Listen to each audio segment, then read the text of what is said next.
All right, hello everyone.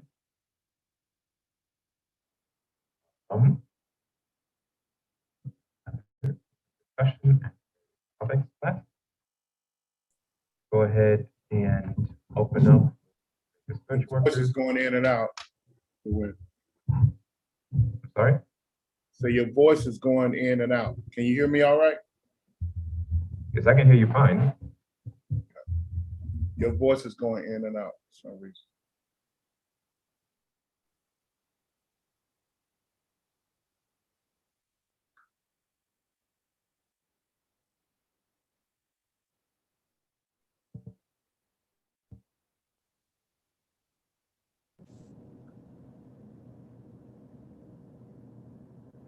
How is that? Is that better? Yeah, that's better. Okay. Let's try it again. Welcome everyone to today's open discussion.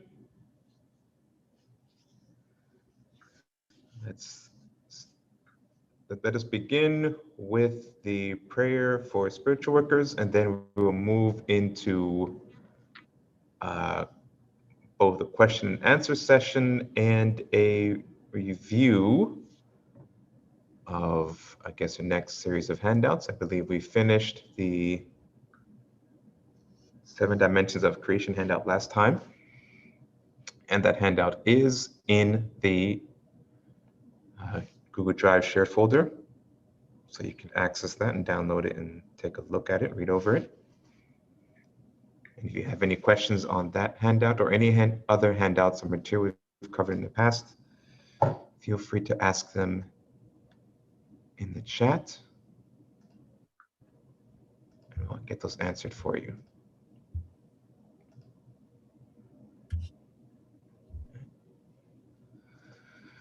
So let us recite the prayer for spiritual workers and then move into our Q&A session.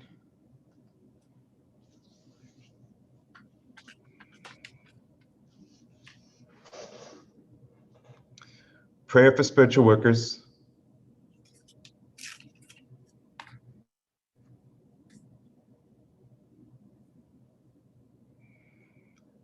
Almighty God, I bless all those who, because of their limitations, would smite me.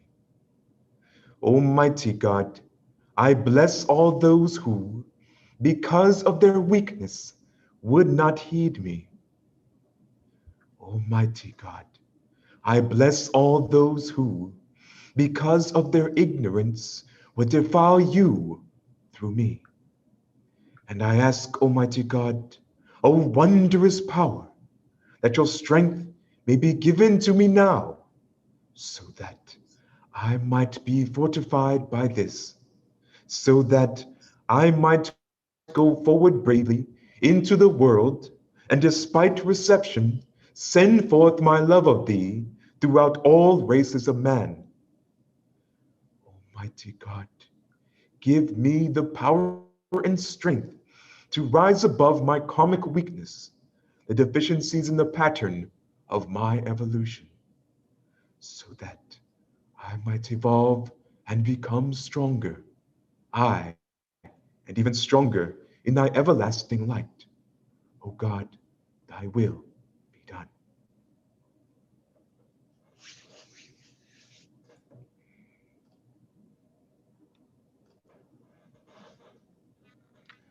All right. Welcome everyone again. And if you have any questions or comments that you would like us to address, feel free to type them in the chat if you're joining us on YouTube, or if you're joining us via Zoom. You can type in the chat, or you can use the raise hand feature to ask your questions audibly.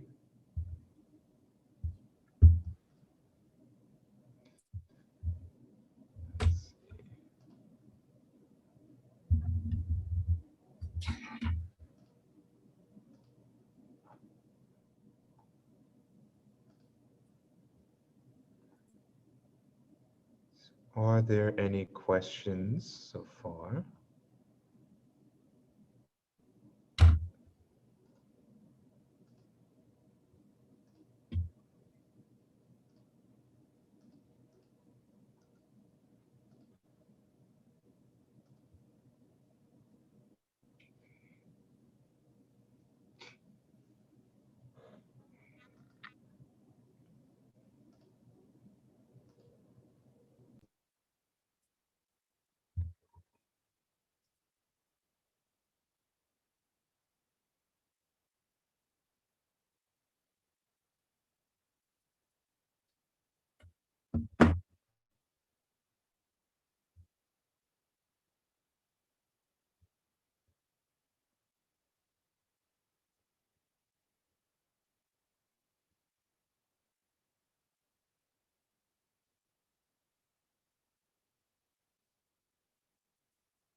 Which which diagram you was looking to go over? I was thinking of looking at the chakra system. Let me show you what I'm Which looking at. PowerPoint or It's a series of diagrams from the MeetUp folder. It's which one? about 7 pages. It starts Can off you with just go?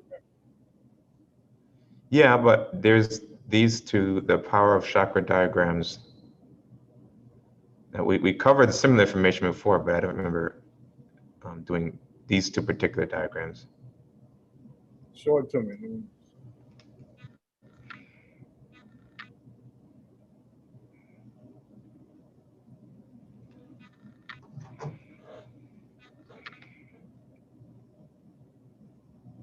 It's blurry.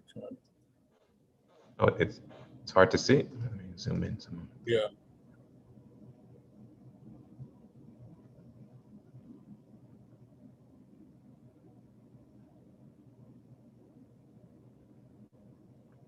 Oh yeah, I did that a long time ago. Yeah. Yeah. So I remember you covering a long time ago. I just don't remember putting it up. This is I was going through all the MeetUp folder stuff. Oh, okay.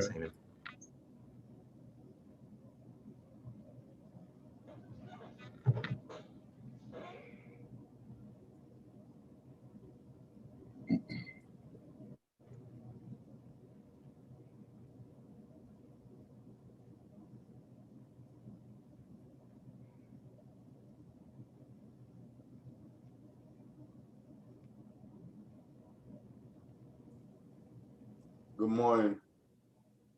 Morning. Is it just us right now? Yeah. Okay. Yeah. Sorry I'm late.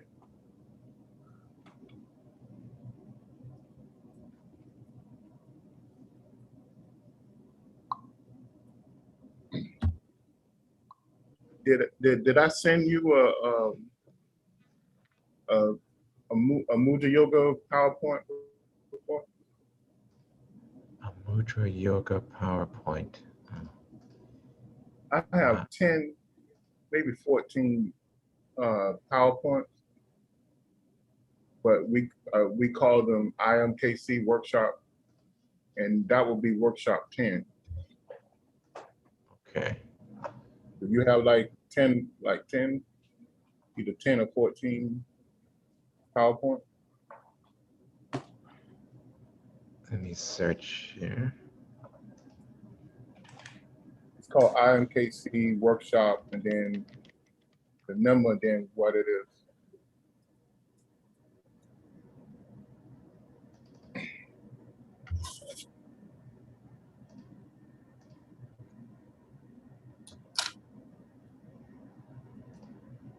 No, I don't have workshop PowerPoints. I think we have one that we're working on.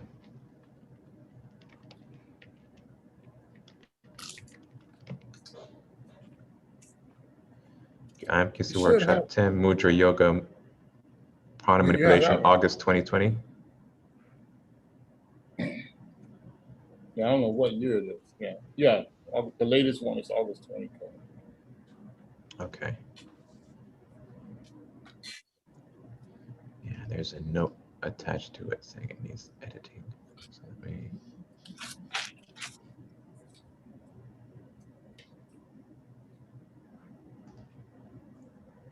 If you only have one, you should have at least a dozen or 14. Well, that's in the found in the email. I just went to that one. Okay. I probably have more in there.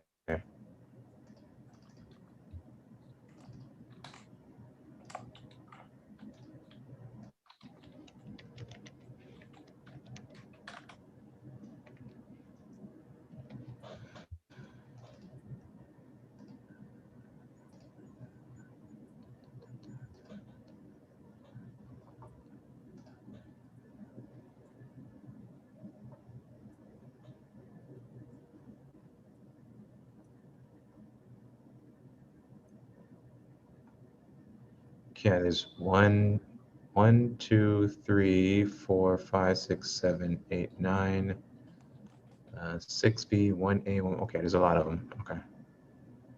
Okay. So let me re-download these.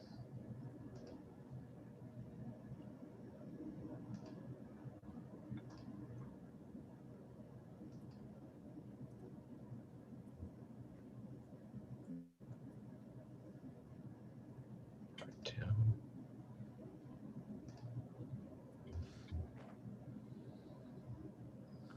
Part 3.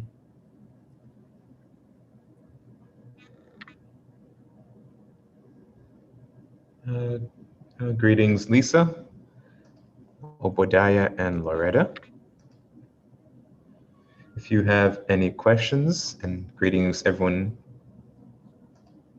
joining us via YouTube and Zoom. And if you have any questions, feel free to ask them in the chat. I'm just downloading some presentations here.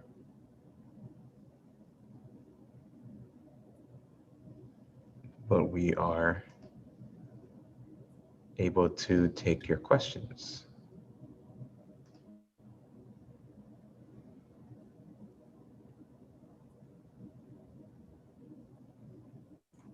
Oh, I remember these. Yeah, we went over these a couple of times. I remember these, Nehemiah. I already have this. What's that? The workshops, yeah, I remember going through Yeah, these. you said. Some of them we never went over. Yeah. Well, we covered them in different different classes, like number 5, the healing one.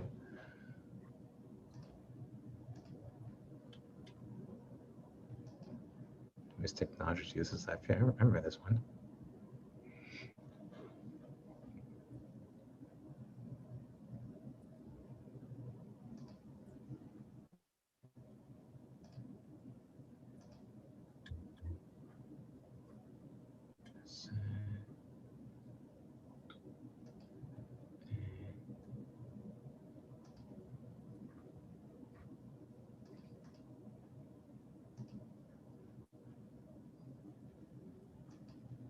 Six B.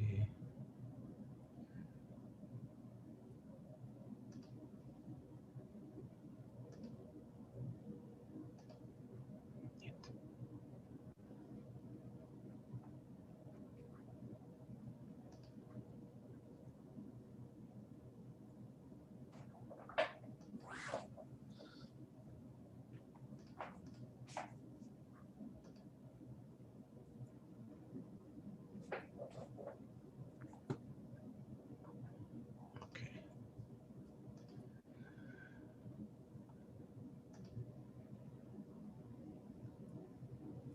So do we have any questions? If not,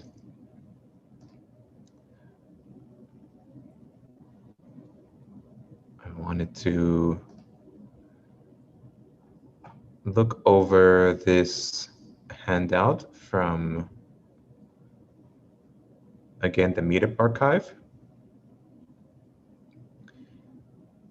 And this collection of handouts, actually 7 pages, and it's titled The Chakra System.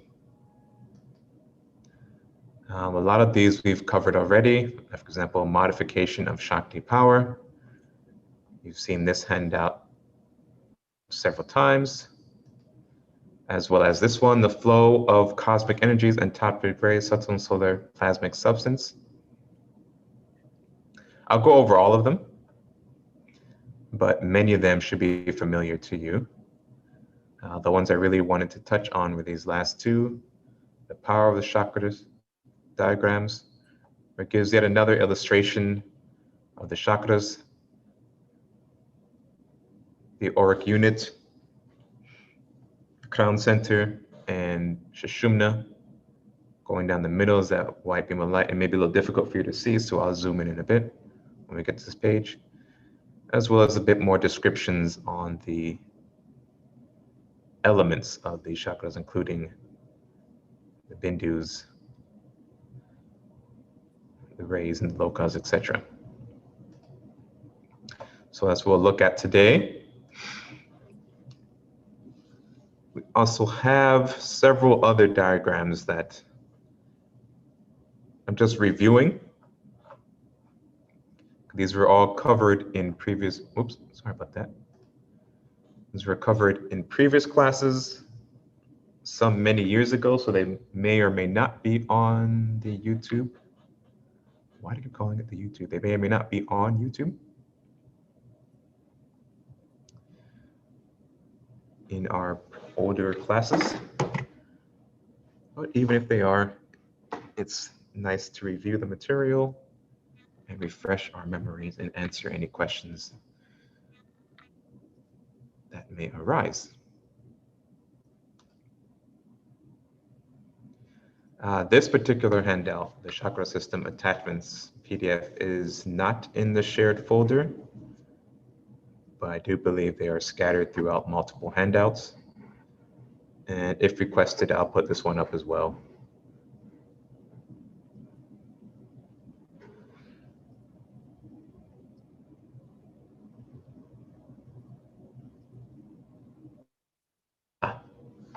Good question, Kyle. Thank you for your question. There's a question here. Why does manifestation of negative thoughts seem to happen faster than positive thoughts?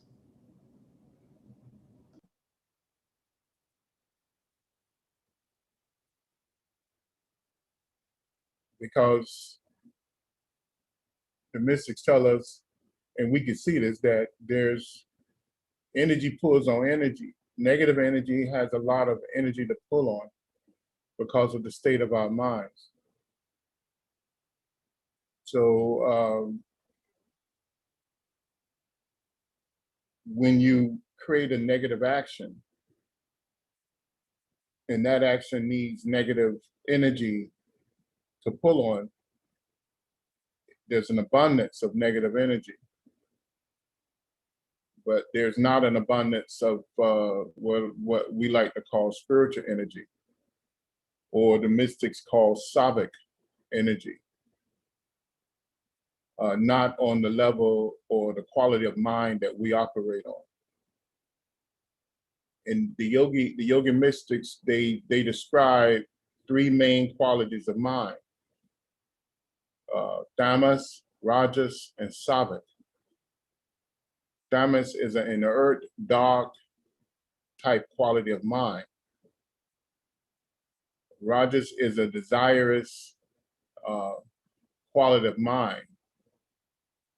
It's neither all bad or all good. It's like in the middle.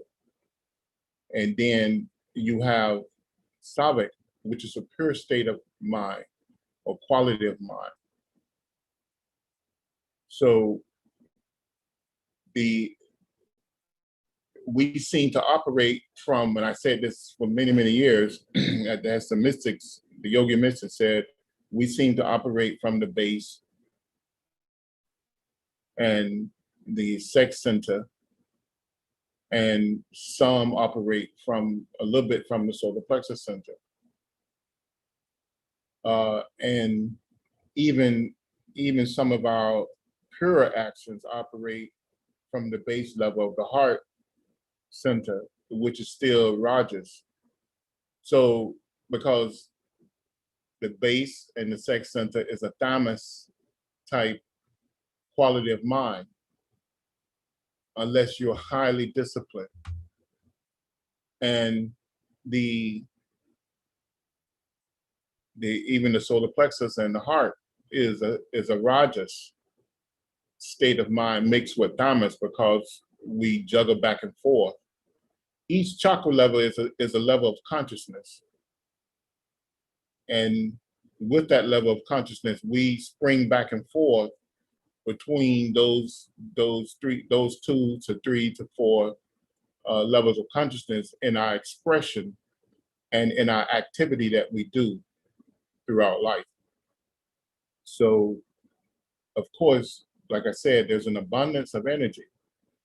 And one of the most profound things that you'll learn if you ever, well, not if, but when you begin to project and from rim to rim, you'll notice that the largest population of this earth is in the lower hills.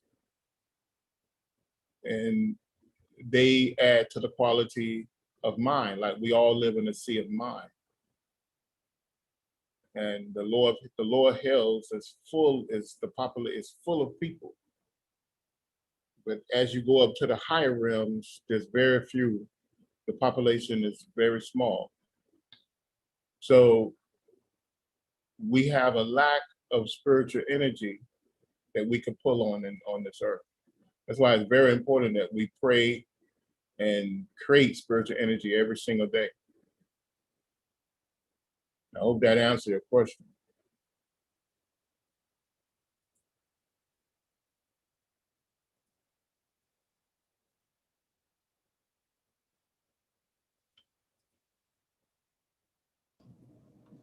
Okay. We have another question here. It says, peace, I have a question about the Chandogya Upanishad. Can you share a technique for Samvarga Vidya, or is this something one has to get initiated into? Describe what she's trying to talk about. Can she describe it? Obadiah, can you describe the technique you're looking for?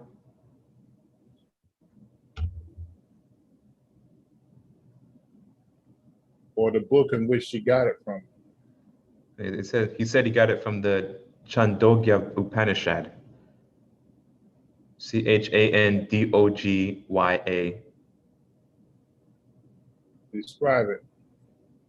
She can't.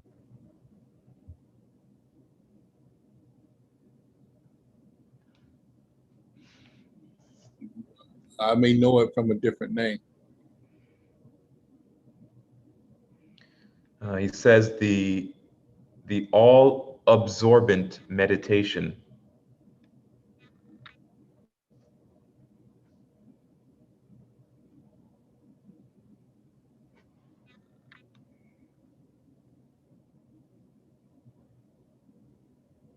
Yeah, I'm familiar with that, but it's we don't call it like that. We call it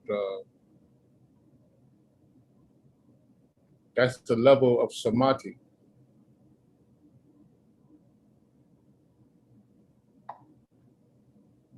Tell her if she that's a he or she. I believe it's a male. His name's Obadiah. If they would read the Sivananda and his students gave a good book where Sivananda did a series of lectures and writings on samadhi, and he described several levels of samadhi. And in that, you have to understand that when you meditate, first you have to learn to concentrate. And when you concentrate, you learn to concentrate on, and what it does, it allows your mind to go down one narrow channel of thought. And when you do that, what it does, it actually changes the auric structure of your mental body, where you begin to create a screen, and you kind of like flat things out, because you have these what they in Sanskrit they call them vrittis, and what they do, they create waves of static electricity. That's what it looks like around the aura, and you're constantly being bombarded with all different type of distractions and and sensory perception and all of these things. But in concentration, you learn to withdraw the senses from the valence level of your aura and begin to live in a mental world. And you can take a particular subject or thing down one channel, and you can understand and see that thing on several different planes of existence. And when that happens, you move into a state what's called contemplation. And when you move in the state of contemplation, you not only see the things from at least 3 to 4 different angles, but you begin to read that object on many realms of existence. So your physical senses and psychic senses merge and develop what's called psychic senses, or let's say your physical senses and astral senses merge and it produces psychic senses. And then your psychic senses and etheric senses, which is the higher sobic type bodies, it merges with your psychic senses and you develop advanced psychic senses. And then you go into the higher levels of contemplation, then you enter into meditation. Everything is not meditation. Very few people on earth can meditate. And when you go into meditation, you notice that you not only see and feel the thing that you are trying to concentrate or contemplate on, but you notice that you become one with that thing. And when you become one with it, you are in a state of meditation. You almost are in a collective consciousness of all those things that's similar to that. And then after you can go into meditation many, many times, you go into samadhi. You go into a deeper, deeper state of this collective consciousness. And then after you have did samadhi and have conquered a certain level of samadhi, you go into a deeper samadhi, which some people describe as cosmic consciousness. And it's the cosmic consciousness, you link yourself with the logos of this earth, or a segment of the logos of this earth, and the avatars and cosmic masters of this earth in this cosmic consciousness. It's a cosmic consciousness of this earth, which is connected to the cosmic consciousness of the solar system and galaxy. It would seem as though we call it cosmic consciousness, but we are connected to the outside world through the logos of this earth. And I hope that answers your question. But this is done through the 8 limbs of Raja Yoga. And if you look up the 8 limbs of Raja Yoga, you will find a pathway to that type of understanding and techniques. Did that answer your question?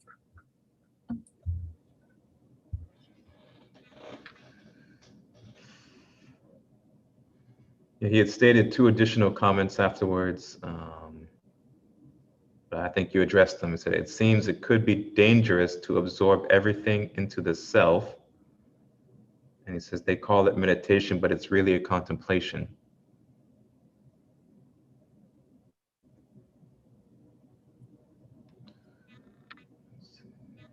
Like I said, it's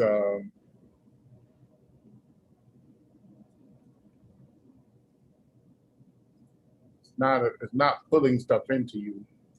You actually connecting with the all.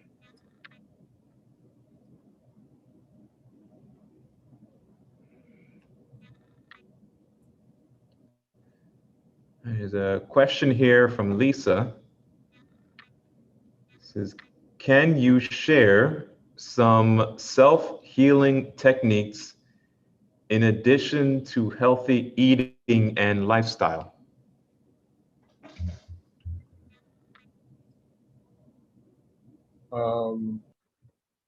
That's a broad thing there. I mean, I myself, the yogis believe in vegetarianism. Um, yeah, I don't believe in eating any type of meat. Some yogis eat fish and chicken. I refrain from fish and chicken. The closest I come to any type of poultry, because fish and chicken is poultry. The closest I come to that, I may eat eggs, but and I do occasionally drink milk, but um, most of my younger life, I didn't even eat egg or drink milk. I think the closest I got to it was cheese. I did eat cheese as a child, but and we drank milk, but cheese and milk. But we did not eat eggs. So either vegan or vegetarian, or there's three types of vegetarians according to the theosophical teachings, the mystical theosophical teaching, and that's just pure vegetables, and then that's the number one type of vegetarian, and then you have the number two vegetarian, which you eat vegetables, you drink milk, and eat eggs and cheese. And then the third vegetarian is you eat all vegetables, milk, cheese, egg, and chicken and fish. You add poultry to your diet. And those are the three types of vegetarian. If you eat red meat, you're not a vegetarian. So, but those are the three types of vegetarian. And you find a lot of people that are vegetarians, they are the third vegetarian, where they do occasionally eat fish and chicken, and and then you find those. The next largest group is the like myself, who only drink milk or eat cheese or maybe eggs.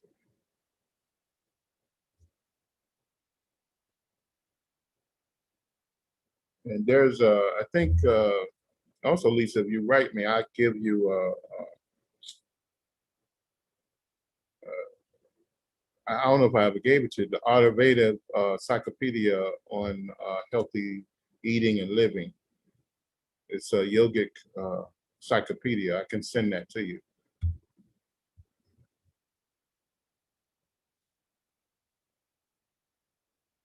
I hope that answers your question. Also, Lisa, there's a couple of sources in the book titled You Too Can Heal by Dr. George King, and also in a couple of classes that Nehemiah has done on healing techniques.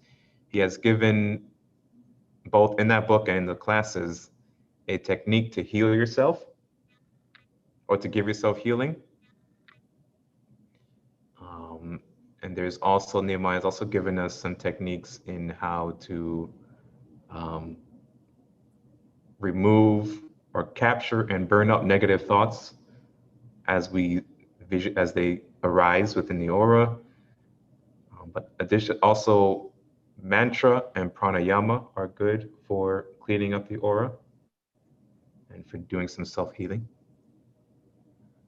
So you can look in that text, You Too Can Heal, the technique on self-healing as well as giving healing to others.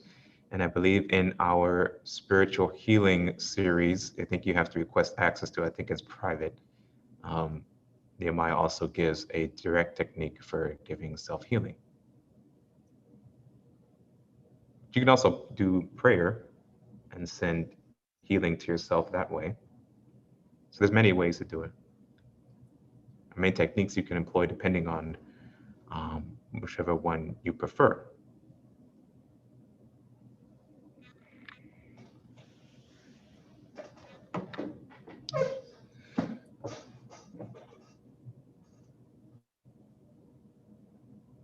So do we have any additional questions?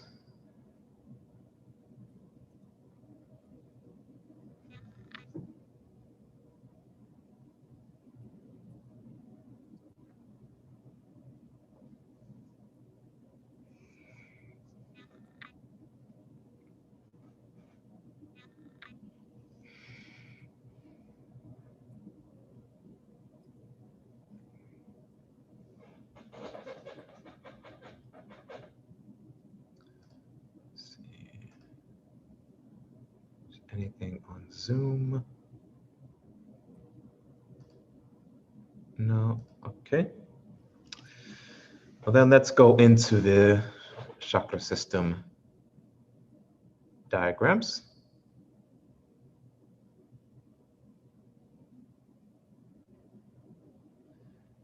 And if you have any questions as we're going through the diagrams, feel free to ask them and we will do our best to address those for you. So this first page, so what we're looking at is the chakra system. And the diagrams open up with the modification of the Shakti power. And I won't go too much into this because this is familiar information that we've covered in actually in the past couple of classes, even in the discussion on the 7 dimensions of creation. So let's take a look at it. So we have the Shiva, represents all power, the source of all things, the absolute, the creator of all things and the destroyer of all things, the unmanifested background of all manifestation. It is the endless static potential of all things. Shiva is the absolute positive energy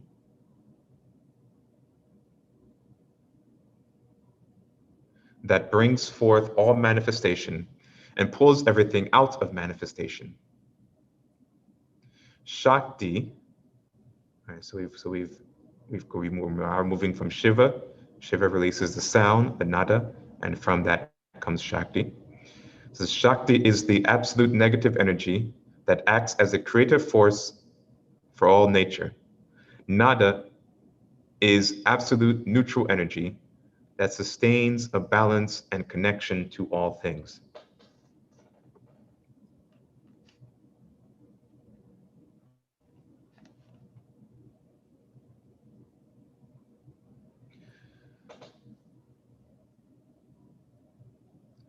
So you've heard in previous classes when Nehemiah is answering the question, what is God? Or when you ask a mystic, what is God? You see him often refer to the term the absolute.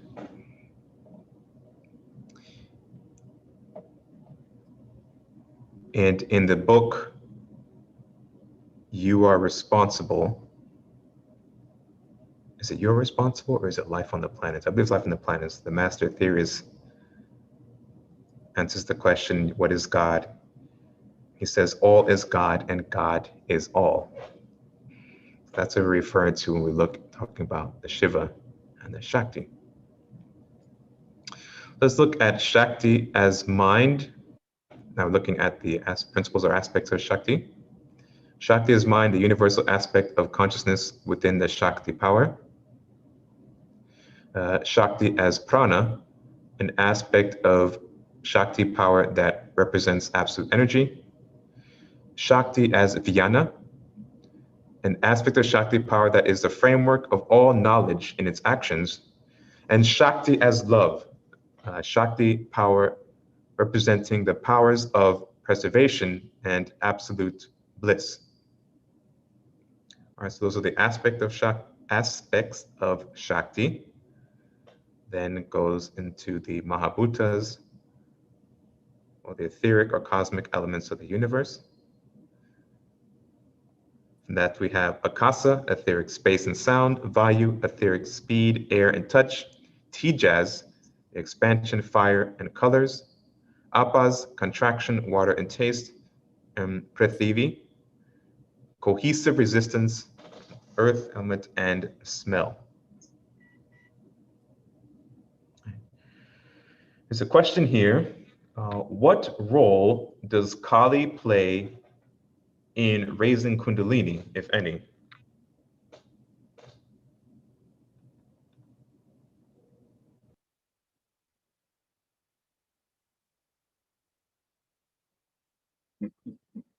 Am I Cali? Yes, he's asking what role does Kali play in raising Kundalini? It's all in the same.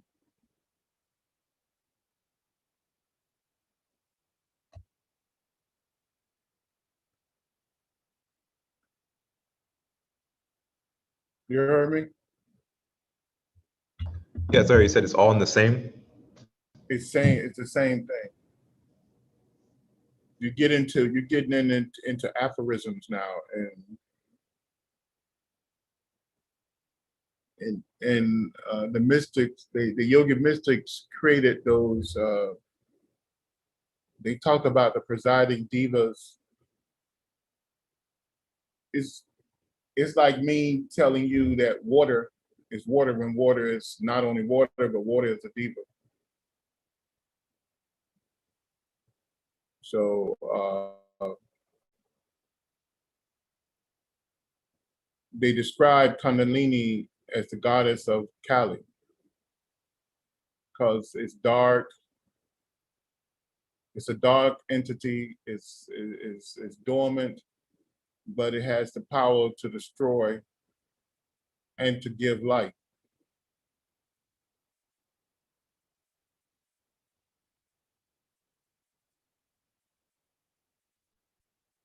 But I think in most cases, that was described like that in order to teach more than to take literal.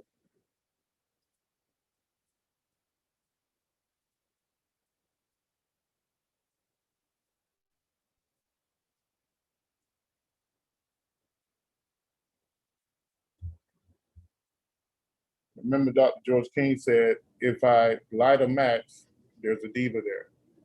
Mm-hmm. If I pour a glass of water, there's a diva there. If I turn the light on, there's a diva there.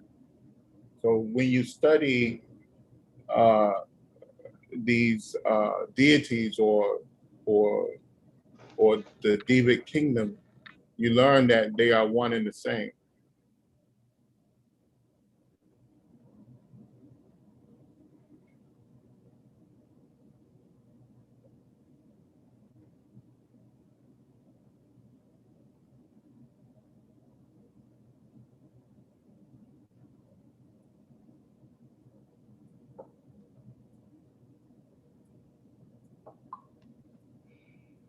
So the way to raise Kundalini safely is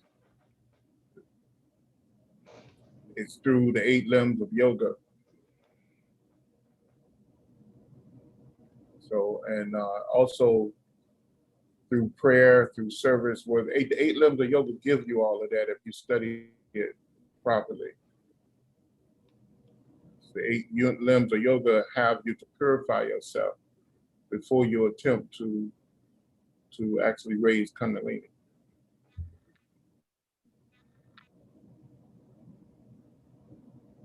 So you have to try to purify yourself up to 20 or 21 impurities.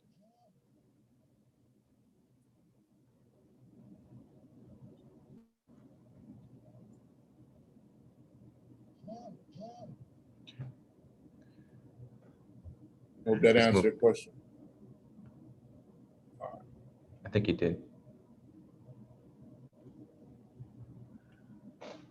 All right, so from the cosmic elements in the universe, We move to the solar system. The energy moves to the solar system, is manipulated by the sun. And we get what we locally know as prana, apana, samana, udana, and vyana. Prana associated with the heart chakra, the anahata chakra. Apana associated with the muladhara chakra, base of the spine. Samana, the manipura chakra, solar plexus center. Udana, vishuddha chakra, the throat center. And the vyana, svadhisthana chakra, the sex center. Now let's look at the flow of cosmic energies and tattvic rays, or the subtle solar plasmic substance.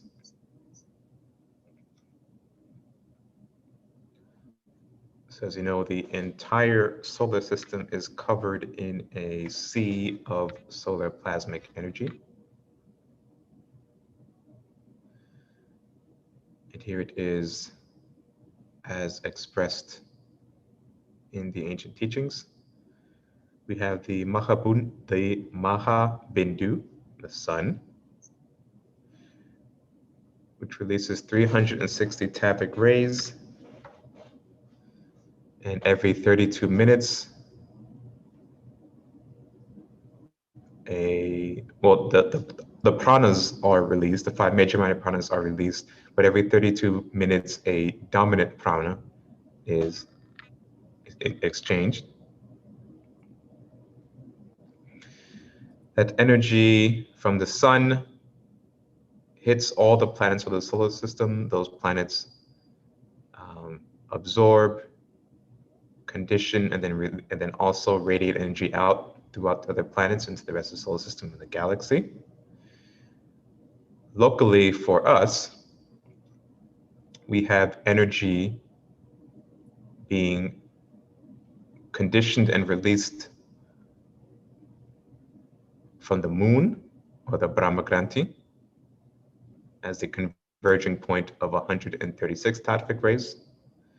The sun again, the converging point of Vishnu Granthi, converging point for 106 tattvic rays, and the Mother Earth, Rudra Granthi, converging point of 118 tattvic rays, and altogether that equals 360 tattvic rays.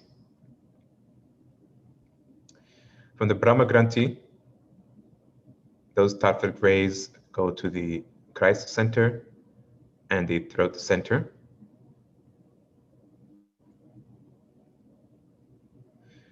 For the Vishnu Granthi, the sun, the heart center and the solar plexus center. And from the Rudra Granthi, the Mother Earth, goes to the sex center and the base of the spine centers. As you see here written on the throat center, it has the 4 Vikari sound, gross aspect of sound, or the 4th aspect of sound, Vikari sound. And associated with that is the Udana prana. The heart center is the 3rd aspect of Sattva sound, Madhyama sound, Sattva aspect of sound. The associated prana is prana. The solar plexus center, the 2nd aspect is Pasyanti sound, or the 1st movement of sound. And associated prana is Samana prana. And then the Rudra Granthi with the sex and base centers. At the base we have the 1st Pada sound, this unmanifested, motionless sound. And those associated energies is Vyana and Apana. And finally, we look at the tattvic rays and the corresponding realms of consciousness. So again, we have the Chandra group, or the moon Mahabindu power source. And there's 64 tattvic rays to the Tapo Loka, and the 72 tattvic rays for the Jana Loka. That may be hard to see, so let me zoom in a bit more.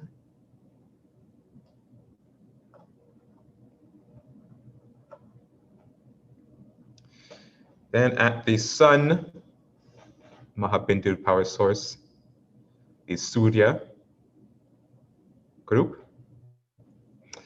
We have 54 Tathamic rays for the Mahaloka, 52 Tathamic rays for the Swahaloka, and then for the Earth, Agni Fire Kanda group. We have 60 Tathamic rays, the Bhuvar Loka, and 56 Tathamic rays for the Bhuh Loka.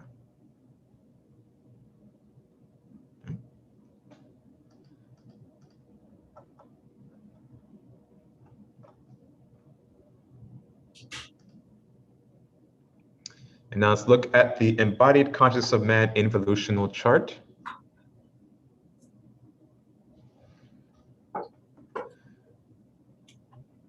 Start at the very top.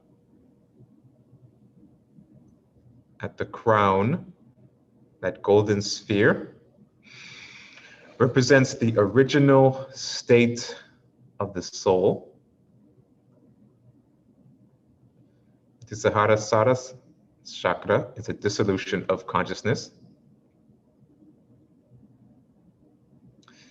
And we're looking at the states above the levels of consciousness, which encompass the Christ and crown chakras. The Christ center, Ajna chakra. It is the manifested state of higher consciousness. The Christ chakra connects the Nadic lines of force to the outside world through the sensory perception instruments of expression, which are the eyes, the ears, nose, mouth, and touch. In the involutional state, in the involution stage, it is the chakra that's responsible for the final stage of Maya Shakti expression.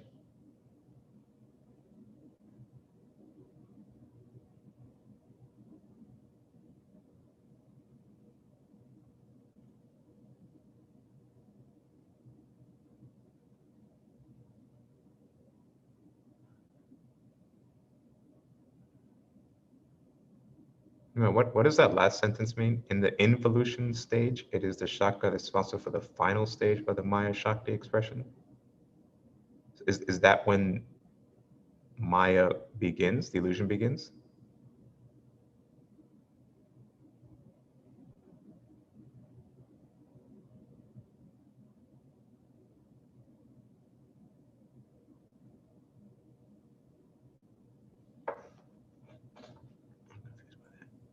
I think the illusion begins much earlier.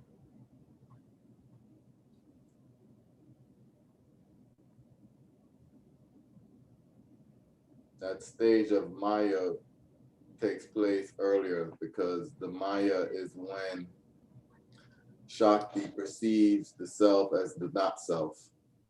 And that stage happens before the Christ center.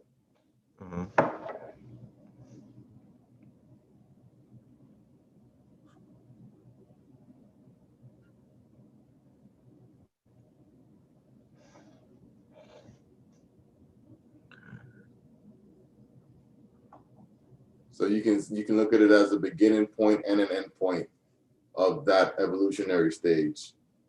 So it marks the final descent, but it has already taken place before it got there. Mm-hmm. So is at that point it becomes embodied consciousness then? No, embodied consciousness is at the throat. The throat. Oh, okay, I see that here. Okay.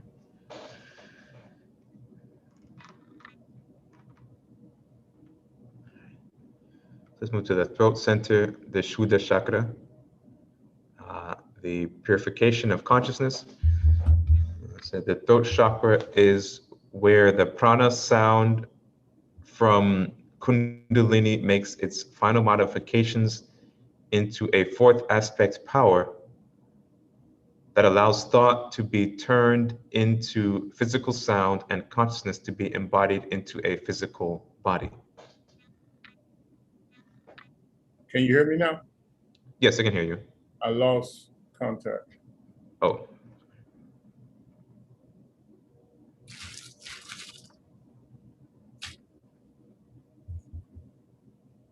Did you want to add on to what Bernard had answered? Or you're okay? Huh? Did you want to add on to what Bernard had answered? I couldn't hear anything. I was off, like I bounced on and off 4 times. Oh. I had asked about that this last sentence here in the involution stage. It is the chakra that's responsible for the final stage of Maya Shakti expression. Of what? In this last sentence here, when we're referring to the Christ center, it says, you have written here, in the involution stage, it is the chakra that's responsible for the final stage of Maya Shakti expression. And I was a little confused by that.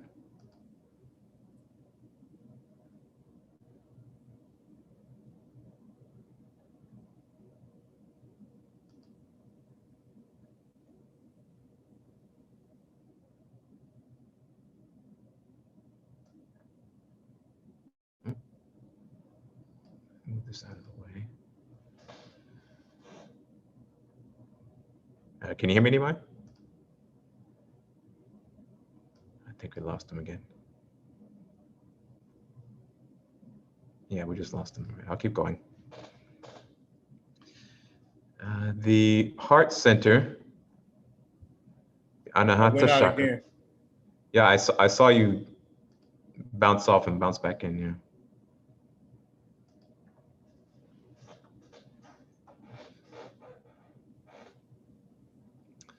So we're in the higher human levels of consciousness,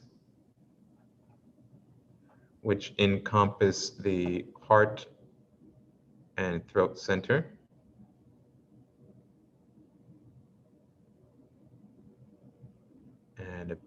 And a bit of the solar plexus center.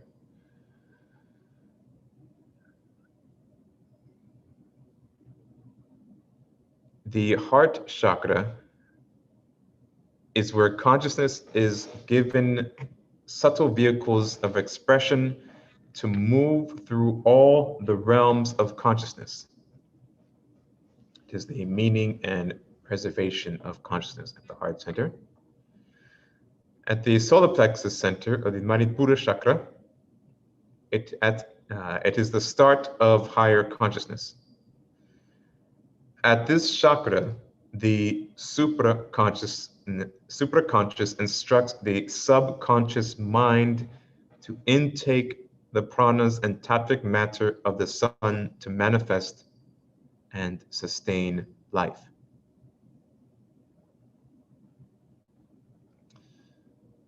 And then we go into the human levels of consciousness.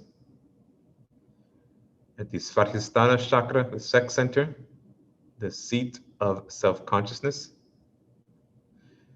So this is the first home, the sex center, of divided Shakti power, and the first residing place of self-consciousness and the subconscious states of mind. Nehemiah, let me ask you a question. The prana and the tattvic rays, all 360 of them that come from the sun, they're taken in all of the centers. But are you saying that the command center that manages that process is the solar plexus center? That's why it is the battery?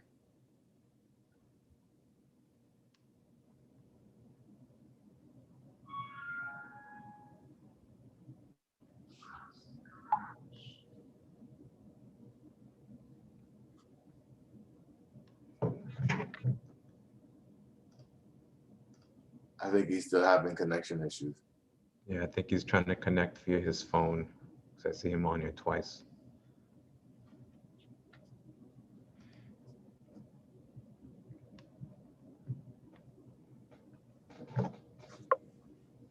Hello, can you hear me? Yeah, I can hear you now. We can hear you now.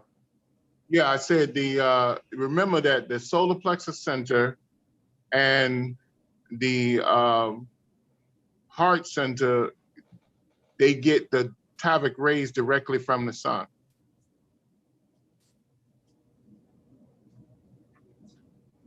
Oh, I see what you're saying. So the other, okay, so the other centers will pull the Tavic rays from the other cosmic bodies. Yes, the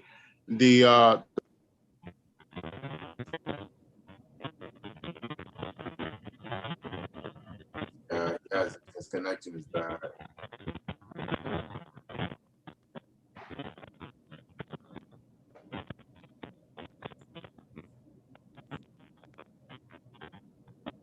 And Imar, we can only hear static. We can't actually hear your voice.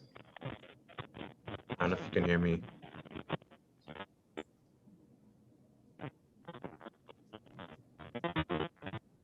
Yeah, I think it's just his connection is off.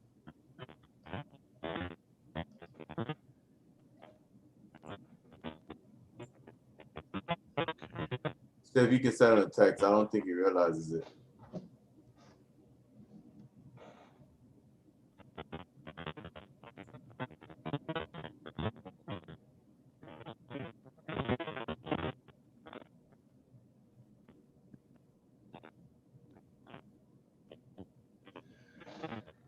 All right.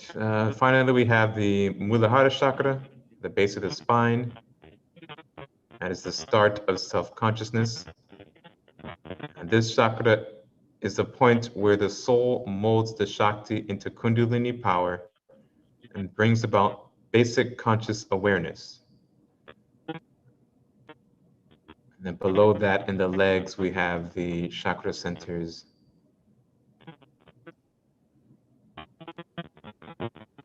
In the legs, which belong to the animal kingdom.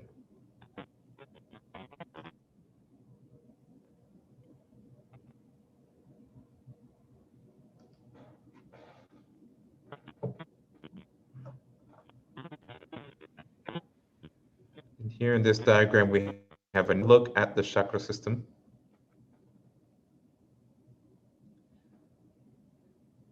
Both the front and the side view, and along with the side view, both the chakras and the auric fields, we have a delineation of the respective realms that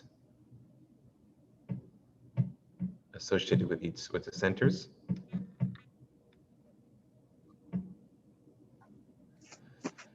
And if there are any of you who are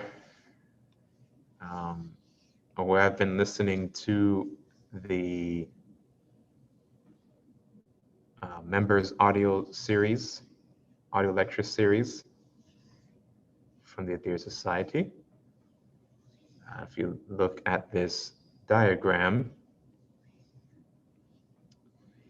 it will shed some light on the current series regarding Dr. George King's descriptions on the repayment of karmic debt and what we must do in order to first get to that point, to be able to do that. Repayment of karmic debt to the masters. So we have 3 ovoid circles representing the auric fields, and from bottom to top, we have the base of the spine chakra, and below represent the 7 lower astral realms.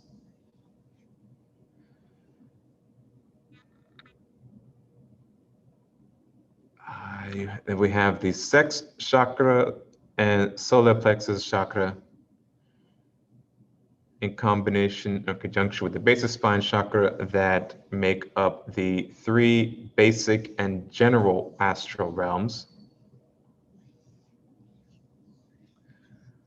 So you'll often hear in mystics and occult teachings refer to the hells, the lower hells, the higher hells, when they are the lower astral planes. These are the realms they're referring to. Then we move to the heart center and up, the heart, throat, Christ, and crown centers And those are the higher etheric realms or the heavens.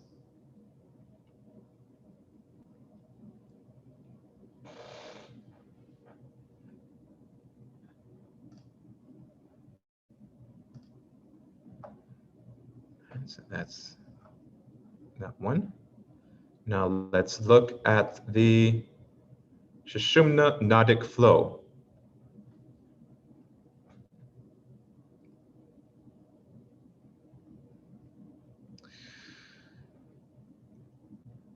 This Sushumna Nadic flow of energy carries a Shakti quality of the preservational forces of all cosmic energies. The Sushumna Nadic line of force holds consciousness in manifestation on several planes, or lokas, of existence and allows man to gain countless lifetimes of valuable experience. It is said that the Sushumna Nadi has 3 inner channels that seem to compress all the qualities of Shakti force of the Nadic and chakra system into one minute channel that pushes upward and forward, opening the major chakras and giving tremendous power over the cosmic energies and mind energies, placing man's conscious awareness on a supra-conscious level. Okay? So let's look at these layers. The first layer of the Nadic vibrations within the Sushumna Nadi is called Vajra Nadi. And you can see here, represented on the text here and the arrow pointing to that first layer. This is the first layer within the Sushumna Nadi. So this whole thing here is Sushumna. And the first layer is Vajra. A conduit inside the central channel that extends from the genital region to the head region. The Vajra is described as a hard substance. It's a hard diamond-like substance, hard but lustrous, with the light and power of thunderbolts. It is said that this layer of Sushumna Nadis, the Vajra Nadi, is the place where the sexual energy, ojas, connects with the brain. Ojas is the highest form of base physical manifested energy in the human body, which is a concentrated form of semen. And here in this diagram is a magnified view of the base right here. So you see depicted here, and yet again, this was made by Nehemiah, not a copy and paste. This is a custom design here, or illustration to help us understand this concept better. So we have the Sushumna Nadi, is the whole part here, and then that first layer, the Vajra Nadi, and Tritra Nadi, the second layer, and then the third layer, the Brahma Nadi. Underneath is the serpent or Kundalini in a 3.5 knot configuration, the vehicle of consciousness. And this is also the Muladhara chakra. And you see the bijas, the seed mantras on the petals.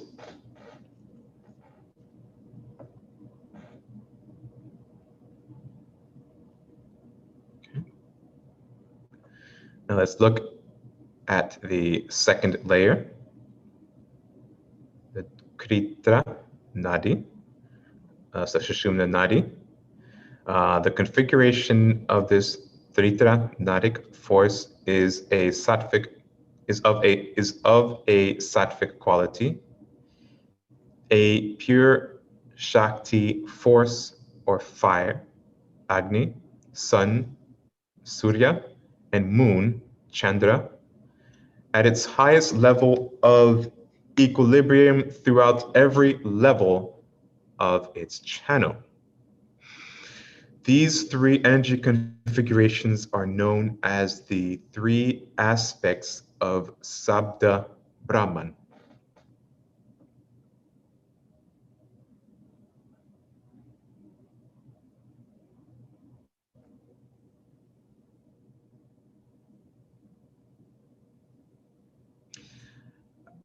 Nehemiah, I've heard this term before, Sabda, referring to the Sabda body or subtle body.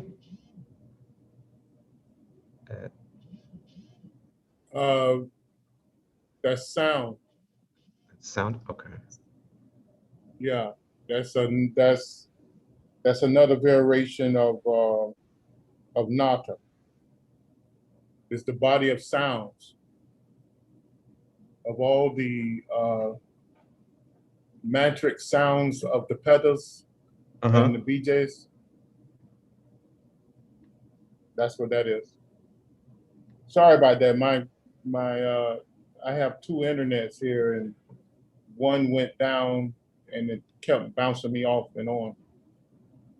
Bernard, did I answer your question earlier? I think you cut out halfway through the I explanation. said, did I answer the question earlier? I cut out halfway? Yeah. Oh, okay. So I was trying to answer the question, I kept bouncing off, but I was trying to let you know that the two first chakras on the spinal column is modified Shakti power from the sun through the earth, and then the solar plexus and the heart chakra comes directly from the sun, and then the throat center and the Christ center receive their modified Shakti power from the moon, because they govern the mental world of earth.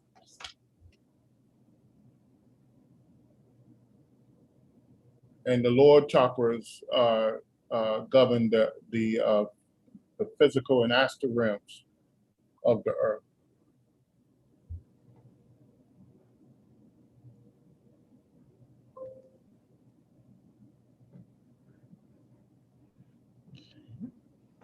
So I hope that answered that.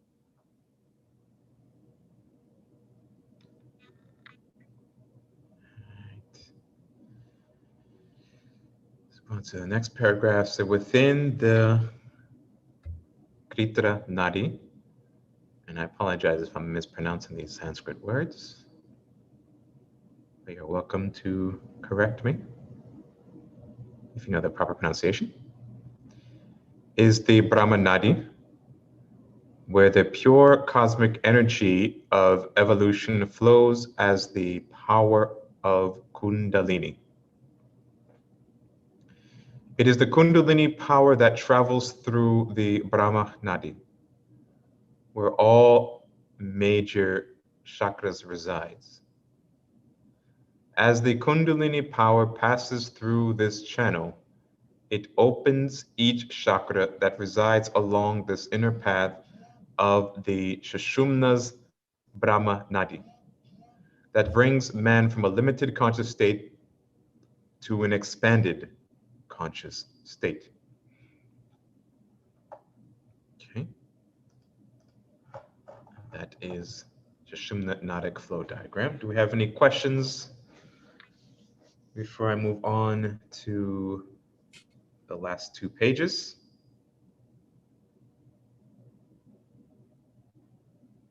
Let's see. Nothing on that. Nothing on here.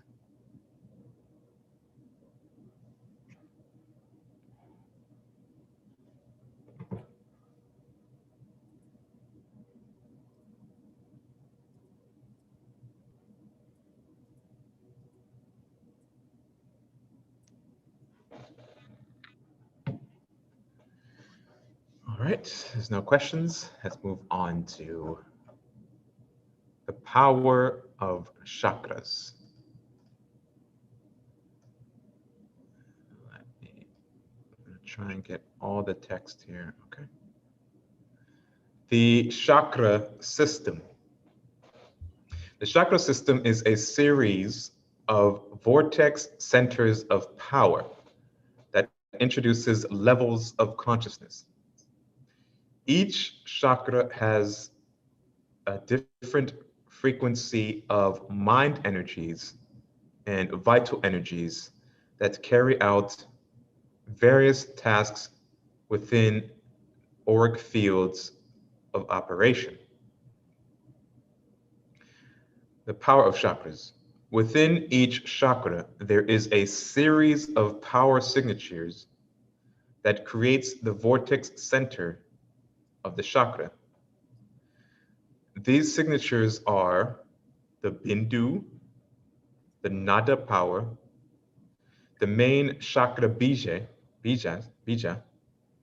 the petals or seed mantras, the tattvic rays, the 5 bhutas, the mandala, shape power of the chakra, a portal to the major realms of existence, 5 major pranas, the nadis, kundalini power, the divic goddess, the presiding deity or devic or diva forces, the kundalini sound vibration, the mind energies, manas, the gunas, tamas, rajas, and sattvic, which Nehemiah talked about earlier today, the esoteric and exoteric colors of the chakras, and the granthi nuts, the conversion power of the Maha Bindus. Right. So first, let's look at the Bindu, a divine spiritual germ from God in the center of the chakras. The nada, a supreme sound vibration that gives motion and shape to life.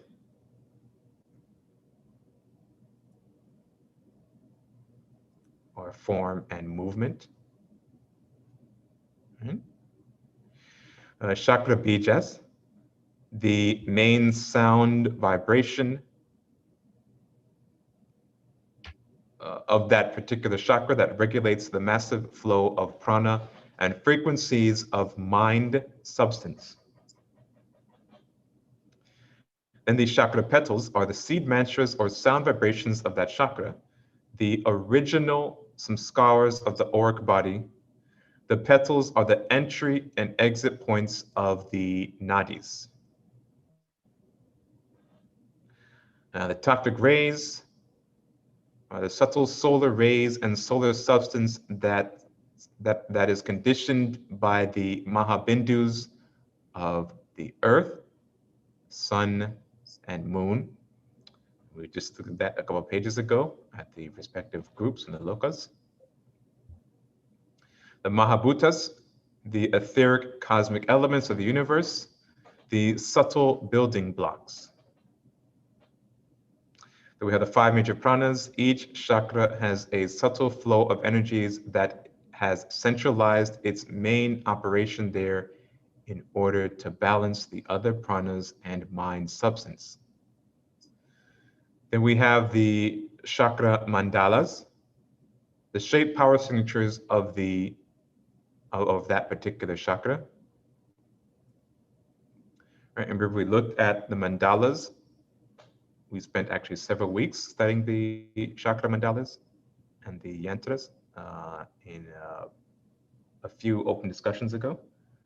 You can go back and look at those, and also those handouts are in the shared Google Drive folder. The loka, the realms, the chakras are actual portals to the subtle realms of existence. Each chakra is a doorway to several dozen or more realms related to that energy and mental configuration. And then we have Kundalini, the dormant subtle Shakti power located at the base of the spine chakra and spread throughout the body as mental and vital life force. This is disguised as consciousness. Okay. Now we'll look at the final page of the power of chakras.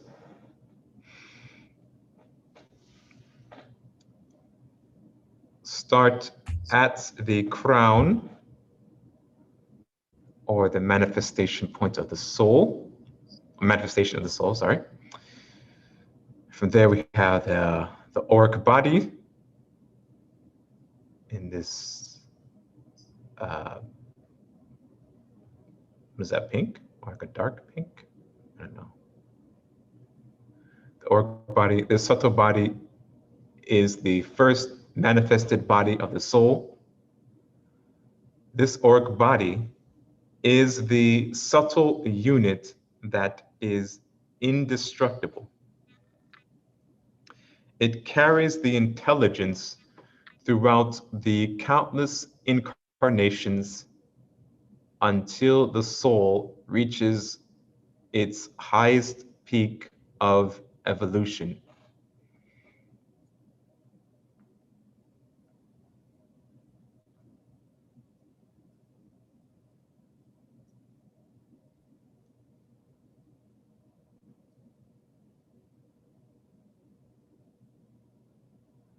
The bindus, and you see the arrows pointing to the black dots in the center of the chakras.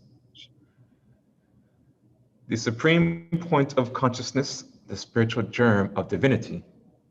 Within each of the major chakras along the spinal column, there's a point of access to the divine knowledge called the bindu, a point of consciousness to the all knowledge space.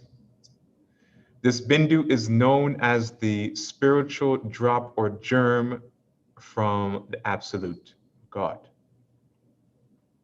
The bindu is considered to be a point of supreme consciousness that's accessed when the chakras are fully activated with the full rays of Kundalini.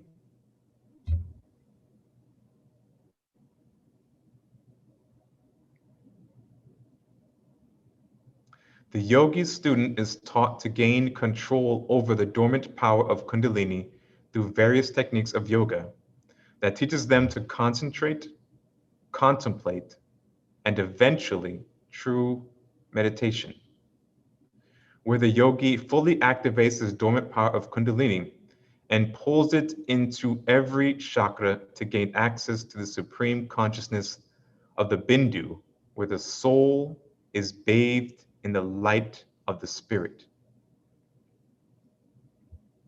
Okay. And now Kundalini at the white dot, pointing to the white dot at the base of the spine chakra.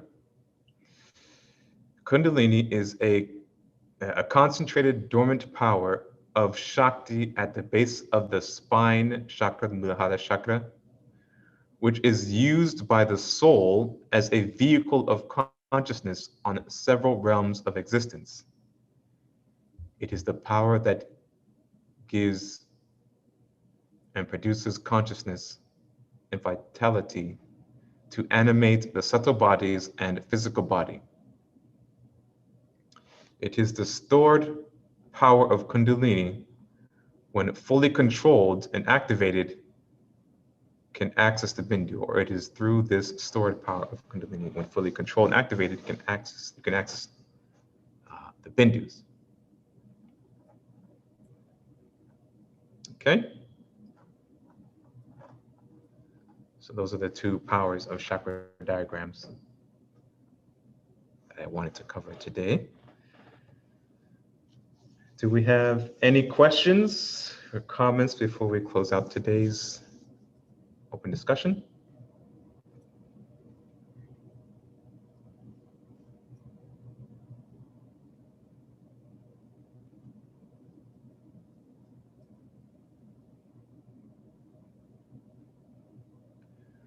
Or Nehemiah, do you have any comments or anything you wanted to add? No. No.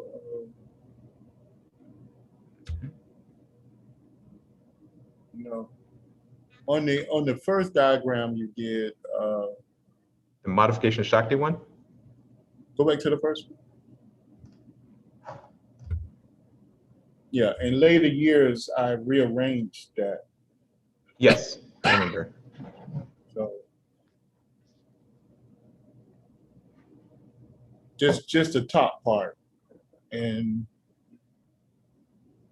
I called it, it's Shakti of mind, but I call it the more I read and studied on it and contemplated over it, it's more of a signature. It's a karmic signature of creation. As opposed to aspects, you call it. You change it from Yeah, aspects to signatures, yeah. I remember. Yeah, because it's a principle. It's a Shakti principle.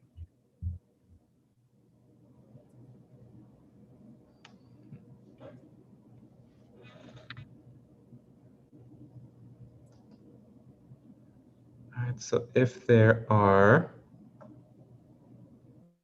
no questions or comments, let us close out today's open discussion reciting the New Lord's Prayer.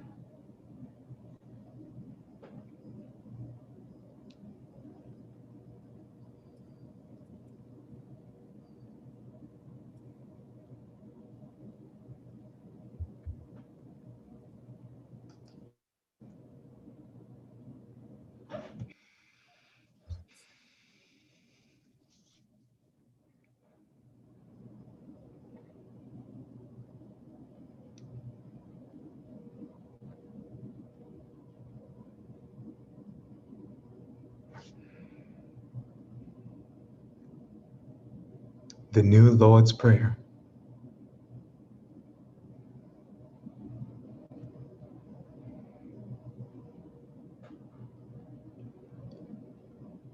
O divine and wondrous Spirit, O everlasting Lord of hosts, send forth now through me thy great and lasting power. Allow me, Almighty God, the lasting privilege of radiating to all the world thy great love, so that those who suffer may be given the power and energy to rise above their weaknesses. Almighty God, in great humility do I ask you to send forth your power to give to me this great lasting privilege of being a channel, so that my suffering brothers may be helped and guided and healed and lifted into thy light, so that they who know not may look up, and in doing so receive to their higher selves your divine counsel. Almighty God, this day have you granted me a divine privilege. I ask you now to give to me the strength, so that never again will I turn from my inner vision of you. Oh, great peace, great peace, great peace. In praise of your greatness, O God, doth my soul sing, granted energy to sing on forever and forever.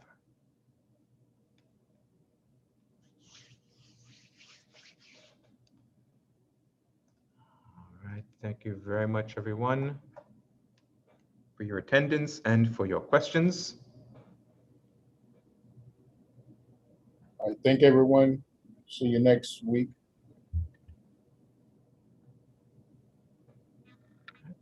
See you all next time.